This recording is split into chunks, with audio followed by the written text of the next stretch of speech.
A house does not fall when its roof collapses. It falls the moment its last protector realizes she has no one left to ask for help. Emily Hartwell stood in the winter-cold library of Hartwell Manor with the final notice trembling between her fingers, though she would not allow the rest of her body to follow. The paper bore the seal of Ravenscroft Bank in dark blue wax, sharp and elegant as a wound that had learned manners. 7 days. That was all the letter granted before foreclosure would begin, before the land her family had held for generations would be taken, before every room where her mother had laughed and her father had prayed would become inventory in another man's ledger. Outside the tall windows, snow drifted across the empty fields in pale sheets, softening the broken stone wall, the bare orchard, and the long drive where no carriage had come with kindness in months. Inside, the fire had burned down to a red whisper because coal had become something to measure, not something to waste. Emily wore a gray wool dress that had been turned twice at the cuffs, clean but old, and a black shawl pinned at her throat with the last small brooch she had refused to sell. Her pale hands rested on the desk beside the silver key to Hartwell Manor, the one her father had placed in her palm the week before he died. "Guard the house," he had said, his voice tired but certain. Not because wood and stone matter more than people, but because people without shelter learn how quickly the world forgets their names. From the room above came Lily's cough, faint but persistent, followed by the careful footsteps of Mrs. Alder carrying another cup of thin broth. Emily closed her eyes for one breath. Lily was 22, too gentle for fear and too ill for a winter house, with only 3 heated rooms. The doctor in town had advised warmer air, better food, and rest. All the luxuries poverty made sound insulting. Emily had sold pearl earrings for medicine, a silver mirror for flour, and her mother's garnet necklace for coal that had lasted less than 2 weeks. Now the debt demanded payment in full, an amount so large it seemed less like a number than a sentence. $50,000, secured against Hartwell Manor by her late father's signature, payable to interests controlled by Duke Nathaniel Ravenscroft. The name alone was enough to lower voices in New England parlors. Ravenscroft Castle stood nearly 12 miles north, above the black cliffs where the river bent through pine forest and winter fog. Its master was said to be rich enough to buy mercy and cold enough never to spend it. Emily had never met him. She had only heard what others said, that he honored contracts like scripture, that debtors left his hall paler than when they entered, that his gray eyes could make a lie feel ashamed of itself. She looked again at the final notice. Her father's signature sat near the bottom, unmistakable in shape, but something in the amount above it troubled her. The ink was darker around 2 figures, thicker at the curve of 10, as if the number had been touched after the original drying. Emily leaned closer, candlelight wavering over the page. She had spent enough evenings balancing household accounts to know the difference between old ink and fresh deceit. A small breath left her. This debt had been altered, not invented, perhaps, but enlarged, sharpened, made fatal. On the edge of the page, almost hidden beneath the fold, was a faint smear of blue-black ink. Lord Malcolm Hartwell used blue-black ink. Her father's cousin, her so-called advisor, the man who had arrived every Thursday since the funeral with sympathy in his voice and calculation behind his eyes. Emily pressed one hand flat against the desk until the tremor passed. If she accused him without proof, he would call it grief. If she stayed silent, he would take the house piece by piece and call it rescue. Above her, Lily coughed again, and the sound moved through Emily like a small bell calling her back from despair. She folded the notice carefully, then took the silver key and closed her fingers around it. Cold metal. Old promise. Last inheritance. I will not lose you because a man has learned to write cruelty in numbers, she whispered to the empty room. By nightfall, she would send no letter and wait for no miracle. At dawn, Emily Hartwell would go to Ravenscroft Castle herself, not to beg like a woman without pride, but to ask whether justice could be given enough time to breathe. Morning came to Hartwell Manor without warmth. The sky beyond the library windows was the color of pewter, and the fields lay silent beneath fresh snow, as if the world had decided to cover every failure in white and call it peace. Emily Hartwell had not slept. She had spent the darkest hours at her father's desk, the final notice spread before her, the altered figures circled in the faintest pencil mark, The blue-black smear studied until her eyes burned. Beside it lay 3 household ledgers, 2 unpaid medical bills, and a folded letter from the physician in town advising that Lily must be kept away from damp rooms and bitter air. Advice, Emily had learned, was cheapest when given by those who did not have to pay for it. At 7:30, Mrs. Alder entered with tea and a slice of yesterday's bread, her lined face pinched with concern. "Miss Hartwell, you cannot go to Ravenscroft Castle alone." Emily fastened the final notice inside a leather folio and placed her father's silver key beside it. "I cannot send a servant we no longer employ, and I will not ask Lily to watch this house disappear while I wait for courage to become convenient." Mrs. Alder's mouth trembled, but she said nothing. She had served the Hartwells for 30 years and understood that dignity, once spoken plainly, should not be interrupted. Emily changed into her plain gray traveling dress, the one with mended seams hidden beneath a black wool cloak. She pinned her hair low, chose her sturdiest boots, and tucked her father's unfinished letter inside the folio. It had been found in the locked drawer after his funeral, addressed to no one, broken off after one line. "If anything happens to me, the chapel ledger must not remain beneath our name." Emily had read that sentence 20 times. It offered no comfort, only direction. As she descended the stairs, Lily appeared at the landing in a pale blue wrapper, one hand resting against the banister, her fair hair loose over her shoulders. "You are going to him." Emily stopped, softening despite the weight in her chest. "I am going to ask for time. They say he does not give it. Then I will ask him to sell me a different kind of justice." Lily tried to smile, but worry made her look even younger. "Please come home before dark."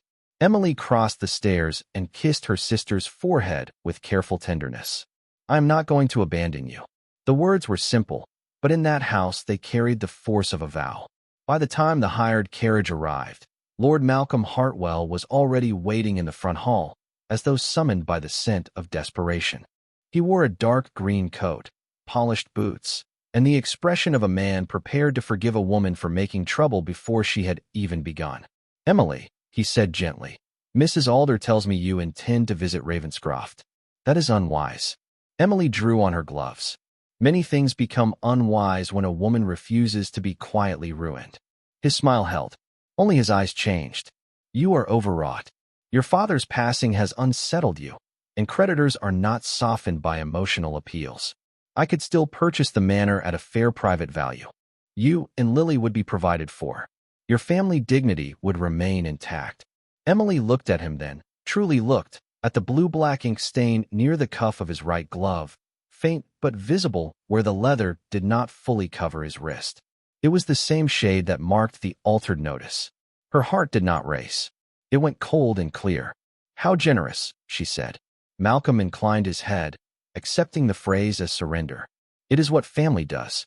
"No," Emily replied, stepping past him toward the door. "It is what a man says when he wishes theft to sound like rescue." For the first time, his face lost its careful warmth. "Be very cautious, my dear. Duke Ravenscroft is not a sentimental man." Emily paused on the threshold.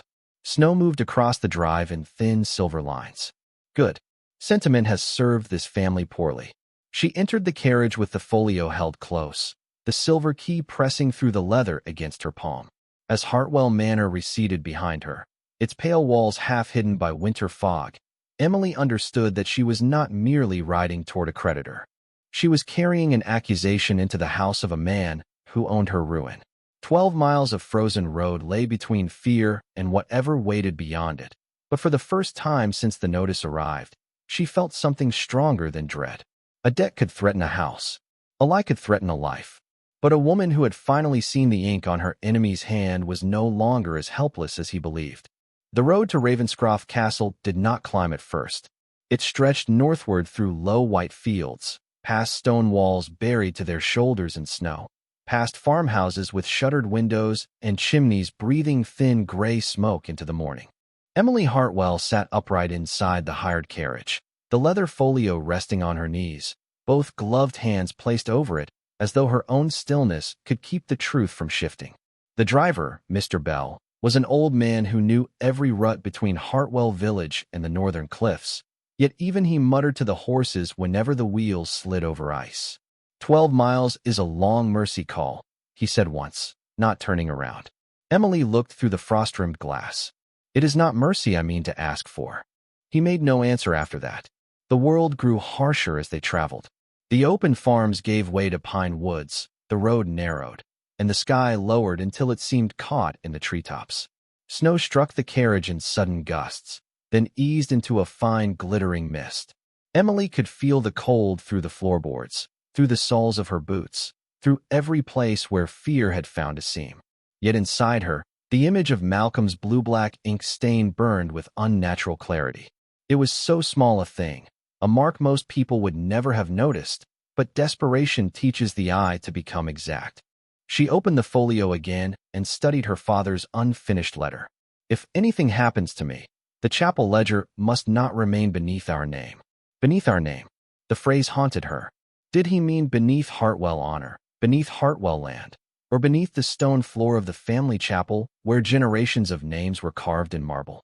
Her father had been a cautious man, too cautious to write plainly when danger stood near. But he had written enough. Lord Malcolm wanted the manor.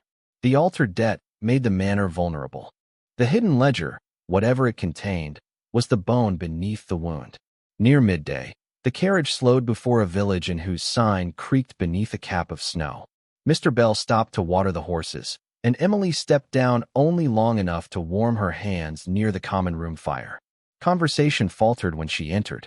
A miller, 2 farmers, and the innkeeper's wife looked at her cloak, her pale face, the folio clutched close, and understood at once that trouble had a name. "You are going north," the innkeeper's wife said quietly while pouring tea. "To Ravenscroft." Emily accepted the cup. "Yes." The woman's mouth tightened. "People do not go there asking for kindness. I have been advised of that." "Then take another warning. The Duke does not forgive debts because a lady speaks softly." Emily looked toward the window, where the road disappeared into pines. "Then I shall not speak softly." The room became still, not offended, listening. The innkeeper's wife studied her for a moment, then placed 2 wrapped biscuits beside the tea without charging for them. "The cliff road freezes after sundown. Do not be on it then." Emily thanked her and returned to the carriage with her resolve strangely steadier. Fear was one thing when carried alone. It changed shape when strangers looked at it and did not laugh. The final miles rose sharply. Pines crowded the road, their branches heavy with snow, and beyond them Emily began to hear the river far below, unseen but powerful, moving beneath ice along the ravine. Then the trees broke apart. Ravenscroft Castle appeared on the cliff like a judgment built from black stone. Its towers were severe, its windows narrow and bright, its iron gates tall enough to make any visitor remember the difference between entering and being admitted. Emily's breath clouded the glass. For one terrible second, she thought of turning back. Hartwell Manor was cold, but familiar. Lily was sick, but alive. Malcolm was dangerous, but known. This place, with its dark walls and watchful windows, belonged to a man who held contracts more tightly than prayer.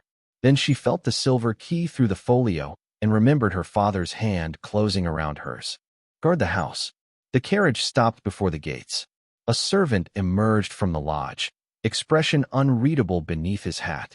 "Your business?" he asked. Emily lowered the carriage window. Her voice did not tremble. "Miss Emily Hartwell, to see Duke Nathaniel Ravenscroft regarding the debt against Hartwell Manor." The servant looked at the folio, then at her face. Perhaps he expected tears. Perhaps he expected pleading. He found neither. After a moment, the iron gates began to open inward, slow and heavy, their hinges groaning through the winter air. Emily sat back as the carriage rolled onto Ravenscroft land. She had crossed 12 miles to ask for time, but as the castle rose higher before her, she understood that time was only the first door. Behind it waited the truth, and behind the truth, a man who might either destroy her last hope or become the only shield strong enough to keep it alive. Ravenscroft Castle received Emily Hartwell with silence arranged like ceremony. The carriage passed beneath the iron arch and crossed a courtyard paved in dark stone, where snow had been swept into clean white ridges along the edges, as if even winter obeyed rules here. No dogs barked. No servants hurried visibly. The castle did not seem abandoned, only controlled, every window lit with measured restraint. every wall too old and too proud to ask a visitor why she had come. When the carriage stopped before the main steps, a footman opened the door and offered his hand. Emily accepted because dignity did not require refusing help. It required not mistaking help for surrender. Her boots touched the ground, and the wind off the cliff struck her cloak hard enough to press the cold straight through the wool. Above her, Ravenscroft's black towers rose against the pale sky, severe and watchful, with narrow windows glowing amber like guarded thoughts. She held the leather folio close and followed the footman through doors tall enough for a cathedral. Warmth met her first, then candlelight, then the smell of oak smoke, polished stone, and old money. The entrance hall was vast, with a floor of black and white marble, a double staircase curving upward, and portraits of stern Ravenscroft ancestors looking down as though they had been waiting for a reason to disapprove. A butler with silver hair and a face composed by decades of service took her cloak. "Miss Hartwell," he said, "His Grace will receive you in the great hall." Emily had expected a study, some private chamber where debts could be discussed like illnesses. Instead, she was led through carved doors into a room large enough to make her footsteps sound lonely. A fire roared beneath a mantle of dark stone. High windows faced the frozen river gorge. At the far end, beside a long table spread with papers, stood Duke Nathaniel Ravenscroft. He was taller than she had imagined, dressed entirely in black except for the white of his collar and the silver signet on his hand. His hair was dark, his posture still, his face finely made but unsoftened by welcome. His gray eyes moved over her with no insult, no pity, and no warmth. That, more than any cruelty, unsettled her. "Miss Hartwell," he said. His voice was deep, controlled, and free of surprise. "You traveled 12 miles in poor weather to discuss a contract already signed." Emily crossed the room with the folio in both hands. "I traveled 12 miles to discuss a contract that appears to have been altered." The butler's expression did not change, but the silence around them sharpened. Nathaniel extended one hand. "Show me." She placed the final notice on the table, then the copied ledger page, then her father's unfinished letter. She did not apologize for the state of the papers. Poverty had touched their edges, but not their meaning. Nathaniel looked first at the notice, then at the circled figures, then at the faint blue-black smear. "This debt is held by Ravenscroft Bank," he said. "That is why I am here. The signature is your father's." "Yes. And you dispute the amount." "I dispute the hand that made the amount impossible." His eyes lifted. "Careful, Miss Hartwell. Accusation is a costly language. Then I am fortunate to have very little left to spend." For the first time, something shifted in his gaze. Not admiration, not softness. Attention. He picked up her father's unfinished letter and read the single line. "If anything happens to me, the chapel ledger must not remain beneath our name." The room seemed to grow colder despite the fire. Nathaniel read the sentence again. "Where did you find this?" "In my father's locked drawer after his funeral." "Who else has seen it?" "No one." "Lord Malcolm Hartwell?" Emily's breath caught, though she kept her face steady. "You know him." Nathaniel set the letter down with such care that it felt more dangerous than anger. "I know the names of men who survived scandals they helped create." Emily stood very still.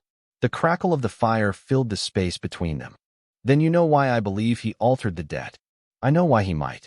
Nathaniel moved to the mantel and looked into the flames.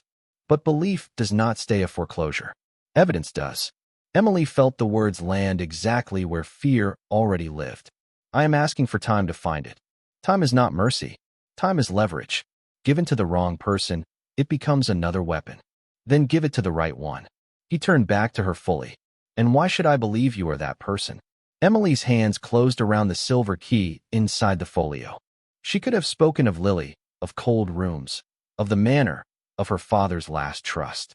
Instead, she chose the only truth that would not beg. "Because I came here knowing you could ruin me faster than anyone else. And I still brought you the one name we may both have reason to fear." Nathaniel Ravenscroft did not answer at once. The firelight cut his face into gold and shadow, making him seem less like a creditor than a locked gate before a buried road. Then he looked at the letter again, and his voice lowered. "Mercy is not a currency my house accepts, Miss Hartwell." Emily's heart sank, but before despair could claim the silence, he added, "Truth, however, has always paid its debts. Nathaniel Ravenscroft did not move for several seconds after speaking, and Emily Hartwell understood that the sentence had not been offered as comfort. It was a door opened only a crack, and beyond it stood whatever grief had taught him to guard. The great hall seemed to listen with her. The fire burned high, casting restless gold across the dark stone mantel, the polished table, the papers that had carried her from desperation to danger. Nathaniel picked up her father's unfinished letter again, but this time he did not read it as a creditor weighing a debtor's excuse. He read it as a man who had seen a ghost sign its name. "The chapel ledger," he said quietly. "Do you know what it is?" Emily shook her head. "My father never spoke of it. Not to me. Wise, if he was afraid. Cowardly, if he was guilty." The words were hard, but not careless. Emily felt them strike somewhere tender and did not look away. Perhaps both. That made him glance at her. Many daughters would have defended the dead before defending the truth. Emily could not. Love had not made her blind. It had only made honesty ache more. Nathaniel laid the letter beside the final notice and touched one finger to the blue-black stain near the altered figures. Malcolm Hartwell's name appeared once in a matter concerning my family. His voice remained controlled, but the air around it changed. 8 years ago, my younger brother, Daniel, was promised a small inheritance through our mother's estate. Documents vanished. Signatures were questioned. A witness withdrew his statement after meeting privately with Malcolm. By the time the courts admitted there were irregularities, the estate had already passed beyond Daniel's reach. Emily's hands tightened around the folio. What happened to him? Nathaniel looked toward the high windows, where snow moved in thin lines beyond the glass. He left Ravenscroft. Pride, shame, grief, perhaps all three. He lived alone in a rented house near the coast and died before I could bring him home. No violent detail followed. None was needed. The silence after the words carried the shape of loss more heavily than any description could have done. Emily lowered her eyes, not from guilt exactly, but from the terrible nearness of another family's ruin. "I am sorry. Do not spend sympathy where proof is required. Sympathy is not all I brought." She opened the folio again and removed the copied account sheet from Hartwell Manor, the one she had nearly dismissed as ordinary until the altered notice made everything suspicious. My father kept 2 sets of figures. This one was in the household ledger. The bank notice claims a debt of $50,000. This copy shows the original obligation was $20,000. Nathaniel took the page. His eyes moved quickly, then stopped at the lower corner. This notation. Emily leaned closer without touching the table. I could not read it fully. M.H. to confirm revised sum after chapel transfer. The initials seemed to darken the room. Emily felt the last of her uncertainty begin to fall away. Malcolm had not merely taken advantage of debt. He had shaped it. Nathaniel turned toward the bell pull and rang once. The butler entered almost immediately. "Mr. Whitcomb," Nathaniel said, "send word to my solicitor in Boston. No enforcement action is to proceed against Hartwell Manor until I personally authorize it. Mark it urgent." Emily's breath caught so sharply that she almost forgot to hide it. The butler bowed and departed. Nathaniel looked back at her. "That is not mercy. It is suspension pending evidence." "I will accept the proper name for it later," Emily said softly. "For now, thank you." His expression did not soften, yet something in his stillness did. "Do not thank me too quickly. If Malcolm learns you came here with these papers, he will move faster. He already is moving." She told him then of the ink on Malcolm's glove, of his offer to buy Hartwell Manor, of Lily waiting in a cold house while he dressed theft as family protection. Nathaniel listened without interruption, and Emily realized that his silence was not indifference. It was discipline. He received every fact as if placing it into a locked drawer. When she finished, he walked to the fire and stood with one hand on the mantel, the silver signet on his finger flashing once in the flame. "Your father's letter mentions what lies beneath your name. Malcolm wants the manor before you understand why. That means the chapel ledger is either hidden on the property or tied legally to it. Then I must return and search before he removes it." Nathaniel turned. "You will not return alone." The answer came too quickly, too certainly, and Emily felt both relief and alarm. "Your Grace, I cannot ask you to involve yourself further." "You did not ask.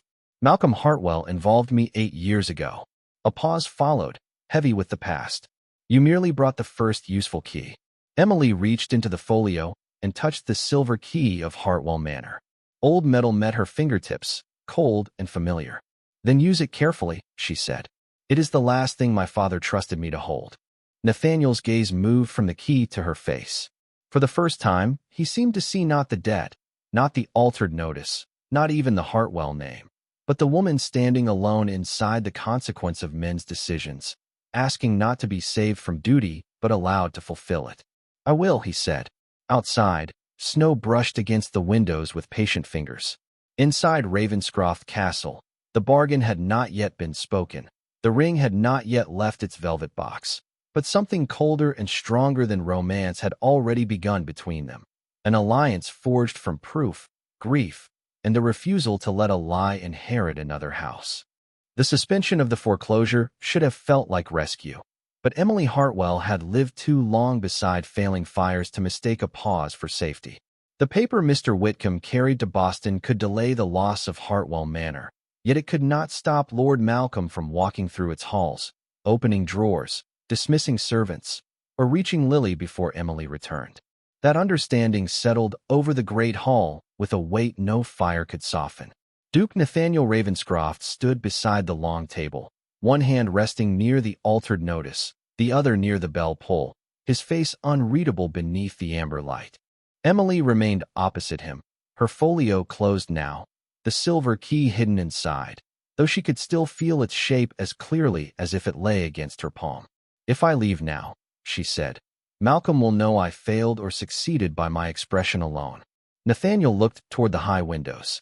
Outside, the afternoon had darkened early, and snow moved across the glass in restless streaks. You will not leave as you came. The words were quiet, but something in them made the room sharpen. Emily lifted her chin. Your Grace, I came to ask for time to protect my family, not to be hidden behind yours. Protection and hiding are not the same thing. They often look alike to the person being protected. For the first time, the edge of his mouth changed, not into amusement, but into acknowledgement. Then I will speak plainly. As Emily Hartwell, debtor and unmarried woman of a vulnerable house, you can be pressured, declared unstable by grieving relatives, persuaded into a sale, or removed from Hartwell Manor under the language of family care. As a woman publicly under my protection, those methods become difficult. As my fiancé, they become dangerous. The word entered the hall like a candle dropped into darkness. Emily did not move. She had imagined extensions, legal orders, perhaps a loan restructured with cold generosity. She had not imagined a ring. She had not imagined her name bound, even temporarily, to the most feared man in the county.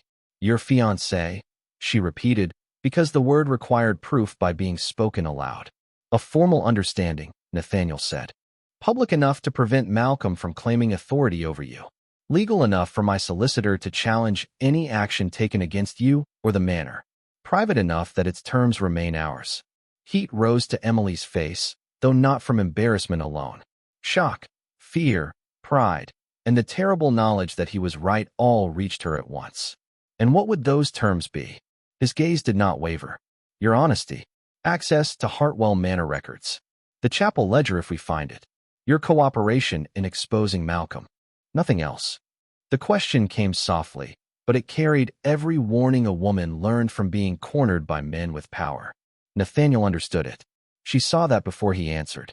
His expression grew colder, not toward her, but toward the world that had made the question necessary. Nothing else unless you choose it freely, and not because of debt, fear, gratitude, or pressure from me. Silence followed. It was not the silence of romance. It was the silence of a locked room becoming safe enough for breath.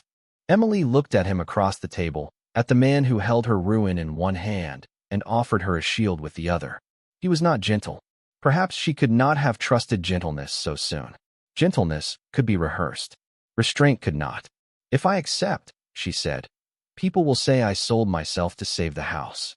People say whatever lets them sleep without correcting injustice. They will say you bought a desperate woman. A shadow moved through his eyes. Then I will give them no evidence worthy of the accusation. She lowered her gaze to the papers between them. Her father's unfinished line. The altered sum. Malcolm's initials. Lily's cold room waiting 12 miles away. Hartwell Manor was not only a house. It was shelter, memory, responsibility, and the last place where her sister might still recover if winter did not claim what death had not. Emily had entered Ravenscroft Castle with pride wrapped around desperation. Now pride asked a harder thing of her than refusal. It asked her to choose the shield she had not expected and not confuse survival with surrender. "I will not be displayed," she said. "No, I will not be spoken for when I am able to speak." "Then speak. And when this is over, if the truth clears my father or condemns him, I decide what remains of the Hartwell name." Nathaniel inclined his head once. Agreed. The word felt less like permission than contract, and perhaps that was why she trusted it. He crossed to a carved cabinet near the mantel and unlocked a small drawer. From it, he removed a black velvet box, worn at the edges but carefully kept. Emily's breath caught despite herself. Nathaniel did not open it immediately. "This ring belonged to my grandmother," he said. "It has ended wars between families and begun two. Today, it will do neither. It will create a boundary." He opened the box. Inside lay a ring of white gold set with a dark sapphire, deep blue-black at the center, surrounded by small diamonds that caught the firelight like winter stars. It was beautiful in the way old things were beautiful, not delicate, but enduring. Nathaniel held it without stepping too close. "Leave this castle as my fiancée, Miss Hartwell, or return home as Malcolm's prey." Emily looked at the ring, then at the man offering it, and understood that the most frightening door in her life had opened not into a cage, but into a battle she might finally have the strength to enter. She extended her hand. "Then let the world misunderstand us," she said. "We will be too busy telling the truth." The moment Emily Hartwell extended her hand, Ravenscroft Castle seemed to narrow around the small distance between her fingers and the ring. The fire pressed gold across the dark sapphire, drawing a secret blue from its depths. And for one breath, Emily thought of every ring she had seen in happier rooms. Wedding bands exchanged beneath flowers, heirloom stones admired over tea, tokens of affection placed upon laughing hands. This was none of those things. This ring did not promise a ballot. It promised witnesses, signatures, locked doors opened under law, and a boundary Lord Malcolm Hartwell could not cross without consequence. Duke Nathaniel Ravenscroft stood before her with the black velvet box in one hand, the ring in the other, his expression solemn enough to make the act feel less like ceremony than judgment. "One final term," Emily said before he touched her hand. His eyes lifted. "Name it. If this arrangement protects me, it must also protect Lily. My sister is not to be left at Hartwell Manor with Malcolm circling the door." Nathaniel did not hesitate. "She will be moved here tonight if the road allows it. Or tomorrow at first light with my carriage, my physician, and 2 trusted servants. Mrs. Wickham will prepare rooms in the south wing." Emily had not expected the answer to come so quickly. It struck her more deeply than any soft word could have. "You do not know her. I know she is the reason your fear has not become selfish." The observation was so precise that Emily looked away for a moment, not because it offended her, but because it saw too much. Nathaniel stepped closer, still leaving the proper space between them, and took her left hand with a restraint that made every movement clear, formal, and safe. His hand was warm despite the chill of the hall. Hers was colder than she realized. The ring slid over her knuckle and settled at the base of her finger with a weight that felt impossible for something so small. Emily looked down. The white gold was pale against her skin, the dark sapphire absorbing the firelight like a midnight sky held in miniature. She had arrived at Ravenscroft as a debtor with mended cuffs and a folder of damaged papers. Now the most powerful ring in the county rested on her hand. It did not make her richer. It did not make her beloved. But it made her harder to erase. Mr. Whitcomb entered then, stopping just inside the doors as if the air itself had changed. His gaze moved to the ring, and the stillness in his face gave way to understanding. Nathaniel did not look embarrassed, and Emily forced herself not to. "Mr. Whitcomb," the Duke said, "send a sealed announcement to my solicitor and to the county clerk. Miss Hartwell and I have entered a formal engagement, effective today. All communications concerning Hartwell Manor, its debt, and Miss Hartwell's welfare are to pass through Ravenscroft until further notice." The butler bowed. "Yes, Your Grace." "Send another message to Hartwell Manor. Mrs. Alder is to prepare Miss Lily Hartwell for transport here under medical care." No member of the Hartwell family is to interfere. Emily drew a careful breath. The ring felt heavier, safer, more dangerous. Malcolm will rage. He will smile first, Nathaniel said. Men like him prefer rage only when there are no witnesses. That truth unsettled her because it matched everything she knew. She glanced toward the high windows, where the afternoon had dimmed into blue-gray shadow.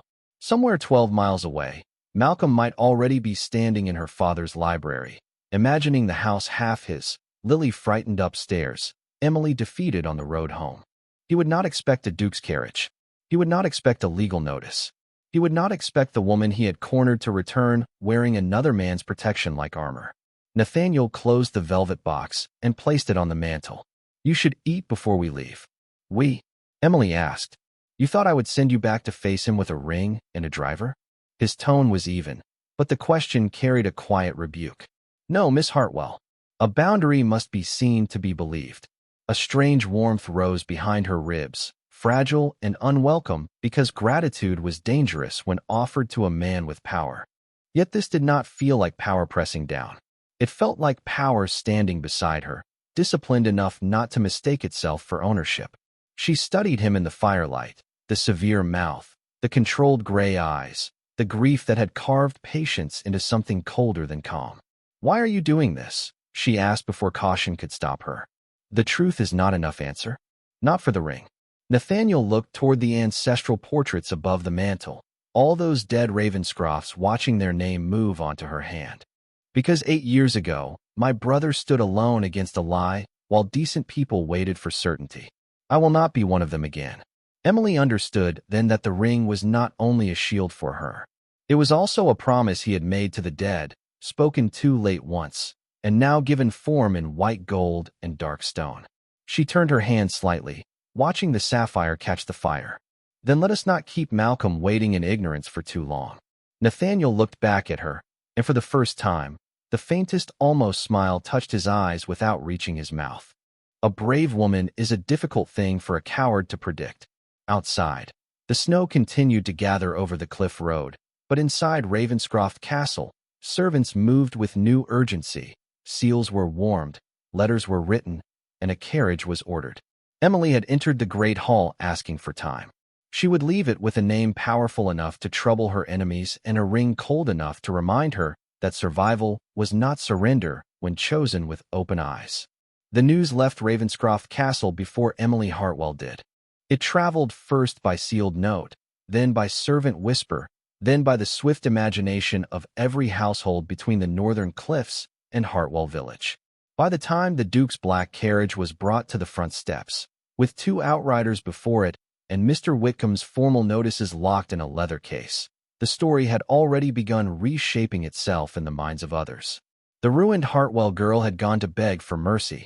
She was returning with Duke Nathaniel Ravenscroft at her side and his grandmother's sapphire ring on her hand. Emily stood in the entrance hall while Mrs. Whitcomb fastened a warmer cloak over her shoulders, dark blue wool lined with fur at the collar, modest but unmistakably finer than anything she had worn in months. The ring remained visible above her glove because Nathaniel had said visibility was the point. It caught the candlelight each time she moved, a small dark star declaring what no spoken explanation could yet safely reveal. Hold your hand still when people look, Mrs. Whitcomb advised softly, her face kind but practical. Let them see it. Do not explain it. Explanation is what society demands when it hopes to weaken a fact. Emily almost smiled. Is everyone in this house trained for battle? Only the quiet sort, miss. Nathaniel entered then, dressed for travel in a black coat and long winter cloak, his expression composed, his gray eyes moving once to the ring, then to her face. He said nothing sentimental. She was grateful for that. If he had offered comfort too soon, she might have broken beneath it. Instead, he held out her leather folio. Your papers. Emily accepted it. Their fingers did not linger, yet the brief contact steadied her more than she wished to admit. Outside, the carriage waited beneath a sky turning violet with late afternoon. Snow had stopped, but the world remained buried in cold. As they descended the steps, 2 stable hands bowed, then stared quickly away from the ring. The first witness. At the gate lodge, The old porter removed his cap and bowed deeper than he had when Emily entered that morning. The second witness. In the village below the cliffs, the innkeeper's wife stepped to her doorway as the carriage passed, her gaze catching the sapphire against Emily's hand where it rested beside the window. Her eyes widened, not with mockery, but with fierce comprehension. The third witness. Emily sat back, breath held too tightly in her chest. "This is cruelly efficient," she said. Nathaniel sat opposite her, gloved hands resting on the silver head of his cane. "Reputation is often cruel. Today we make it useful." The road south was slower beneath the snow, but not impassable. Lamps were lit early, their golden glow flickering over pine trunks and frozen stone walls. Emily watched the landscape of her childhood return by degrees. The old mill, the white church steeple, the orchard road, the low ridge from which Hartwell Manor first appeared. Her home looked smaller at dusk, pale and tired beneath its burden of snow, but the sight of its chimneys pulled at her so sharply she had to look down. The ring was still there. So was the key inside her folio.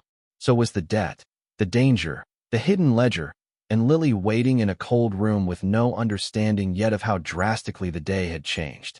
When the carriage turned through the Hartwell gates, a rider broke from the shadow near the stables and galloped toward the rear lane. Nathaniel saw him as quickly as she did. "Malcolm's man. He will tell him." "Good." Emily looked at him. "Good. A trap is less useful when the fox realizes the hounds have changed direction." Before she could answer, the front door opened, and Mrs. Alder appeared with a lamp held high. Behind her, pale and wrapped in a shawl, stood Lily. Emily forgot every lesson in composure. She stepped from the carriage before the footman could fully assist her and crossed the snowy drive. Lily saw the ring first, then Nathaniel, then Emily's face, and tears gathered in her eyes. "What happened?" she whispered. Emily took her sister's hands gently, mindful of the cold. "I found time," she said, "and perhaps something stronger." Nathaniel remained a few steps behind, allowing the sisters their moment, but his presence changed the very air before the house. Servants watching from windows stood straighter. Mrs. Alder pressed one hand to her heart. Even Hartwell Manor, with its dim windows and failing fires, seemed to understand that a woman who had left as a debtor had returned as someone no one could easily command. In the distance, a horse's hooves faded toward Malcolm's estate. Emily heard them and did not tremble. Let him come. Let him smile. Let him speak of family, concern, and dignity. The sapphire on her hand was cold, but beneath it her pulse was steady. She had gone north carrying a debt. She had come back carrying a boundary. Lord Malcolm Hartwell arrived before the supper candles were lit. He did not come in haste, though the tracks of his carriage showed a hard drive through the snow. He came as he always did, wrapped in dark wool, polished manners, and concern so carefully arranged that anyone watching from a distance might have believed him a devoted relative. Emily Hartwell stood in the entrance hall of Hartwell Manor with Lily seated safely beside the fire in the adjoining parlor, Mrs. Alder near the staircase, and Duke Nathaniel Ravenscroft at her right hand. Not before her, not behind her, beside her. That detail mattered. Malcolm noticed it at once. His eyes moved to Nathaniel, then to Emily, then to the sapphire ring resting openly on her hand.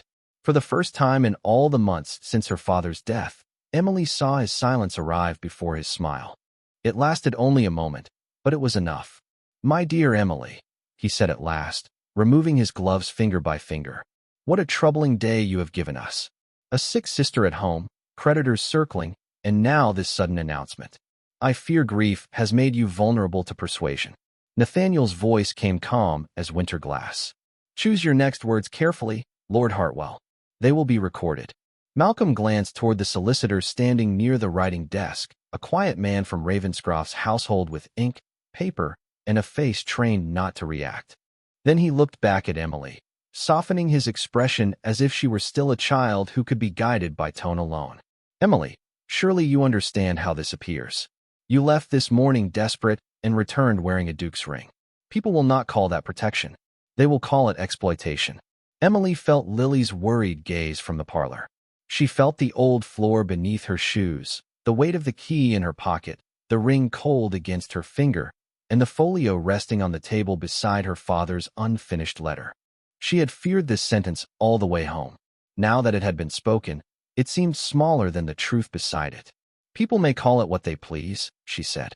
But I was not exploited by the man who delayed foreclosure, sent for my sister's care, and asked for my honesty instead of my obedience. Malcolm's smile thinned. You are emotional. I am precise. She opened the folio and removed the copied ledger page. The debt was altered after my father signed it. The amount was changed from $20,000 to $50,000. The same blue-black ink appears on the notice and on your glove this morning. A wild accusation. A documented concern, Nathaniel said, and one now in the possession of my solicitor. Malcolm turned toward him, the mask cooling into something sharper. This is a Hartwell matter. Nathaniel stepped no closer, yet the room felt him draw a line through it. Not anymore. The fire shifted behind them. Outside, evening snow began again, gentle against the windows, almost beautiful. Emily took her father's unfinished letter and placed it beside the ledger page. You wanted Hartwell Manor before I understood why. You offered to buy it before the foreclosure could proceed. You warned me not to go to Ravenscroft because you knew the chapel ledger meant something. At the mention of the chapel, Malcolm's eyes betrayed him. Not with confession. With calculation interrupted. Nathaniel saw it. So did Emily. So, she realized, did Lily, who had risen from her chair in the parlor doorway, pale but steady. The old chapel will be searched tonight, Nathaniel said. By legal witnesses. If the ledger is there, it will leave this house under seal. If it is not, we will continue elsewhere. But you will not enter that room before we do. Malcolm gave a soft laugh, but there was no music in it. You think an engagement gives you authority over Hartwell land. Emily lifted the silver key from her pocket and held it where he could see. No, I do. His gaze snapped to hers. For years, men like Malcolm had mistaken gentleness for permission, grief for weakness, and poverty for silence. Emily had entered Ravenscroft Castle that morning with a failing house, an ill sister, and 7 days before ruin. She had returned with no fortune, no promise of love, and no certainty that her father's name would survive the truth. Yet she had returned with witnesses, with time, with a boundary, with a man powerful enough to stand beside her and disciplined enough not to speak over her. Malcolm understood then that she was no longer alone in the way he needed her to be. He gathered his gloves slowly. This will bring scandal. Emily looked toward the portraits of her ancestors, toward Lily, toward Nathaniel, and finally back to the man who had dressed greed in family language. Then let scandal be useful for once. Malcolm left before supper, escorted not by force but by formality, which wounded his pride more deeply. When the door closed, Hartwell Manor did not become safe all at once. Debts remained. Secrets waited beneath old stone. The engagement was still a bargain, not a love story. But as Nathaniel turned to Emily and asked, quietly, whether she was ready to open the chapel, she looked at the dark sapphire on her hand and felt no chain there. Only weight, only choice, only the beginning of justice. Some rings are not given because hearts have already surrendered. Some are given so wounded souls may stand long enough to learn what trust feels like.